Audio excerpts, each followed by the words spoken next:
2차 세계대전 직후 미국의 대중전략의 발판이란 역할로 나라를 다시 세운 일본은 침략과 전쟁 범죄에 대해 한 번도 사과한 적이 없습니다.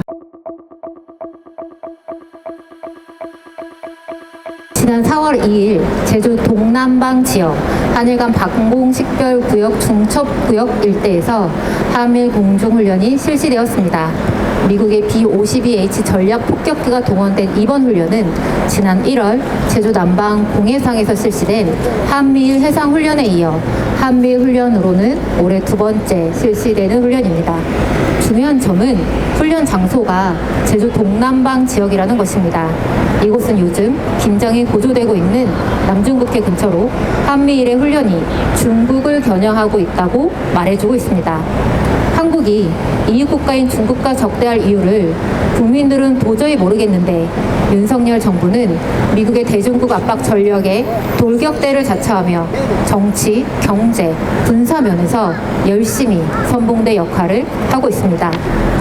중요하게 봐야 할 것은 미국 현지 시각으로 10일에 진행될 미일 정상회담입니다.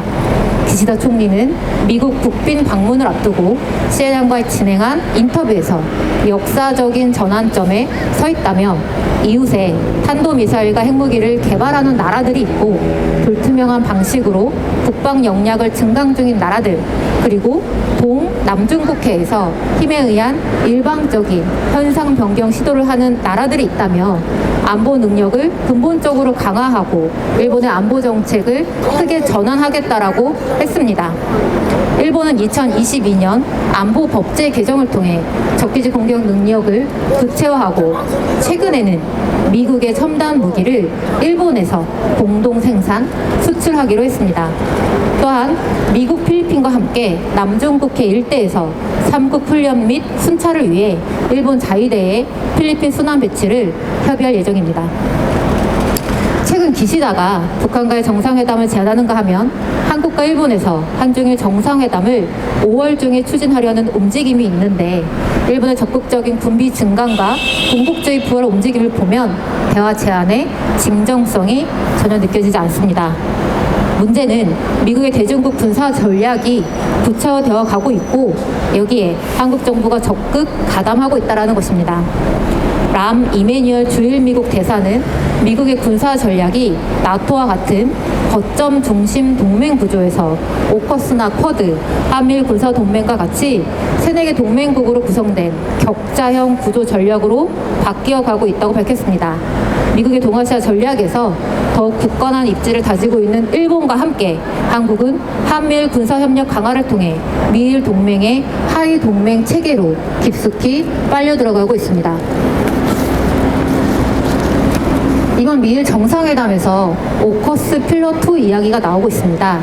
필러 1은 호주에 핵 추진 잠수함을 제공하는 것이고 필러 2는 해저, 양자기술, 사이버, 극초음속, 전자전 무기 등을 공동 개발하겠다는 것입니다.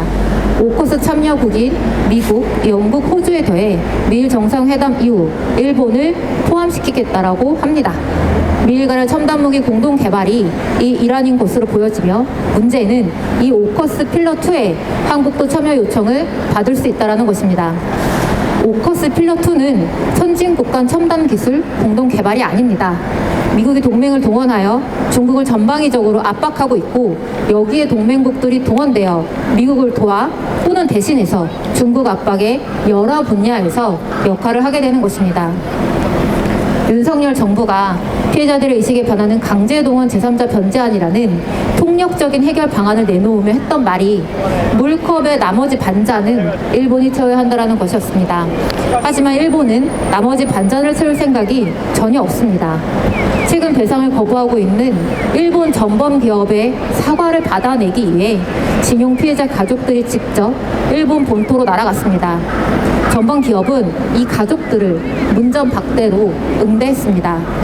또한 일본 중등 교과서에 강제 동원은 합법적이었다는 내용을 삽입하고 있습니다. 일본은 교육에서 자신들의 침략 역사를 제대로 가르치지 않는 방식으로 역사 지우기를 하고 있습니다. 2차 세계대전 직후 미국의 대중전략의 발판이란 역할로 나라를 다시 세운 일본은 침략과 전쟁 범죄에 대해 한 번도 사과한 적이 없습니다. 그러한 일본인데도 항우군 무슨 머저리 마냥 중국과 북한을 향한 군사적 적대 행동, 군사 협력에 일본과 한 몸이 되어가고 있습니다. 한미일 군사 동맹은 대결과 적대를 목표로 하는 냉전 시대에 하나 있던 낡은 것입니다. 상호 존중과 평등의 입장으로 외교 관계를 다시 만들어가야 하며, 그러기 위해서는 국민의 목소리는 일절 듣지 않고 친미와 친일, 반북으로 일관하는 윤석열 정부부터 끌어내야 하겠습니다. 감사합니다.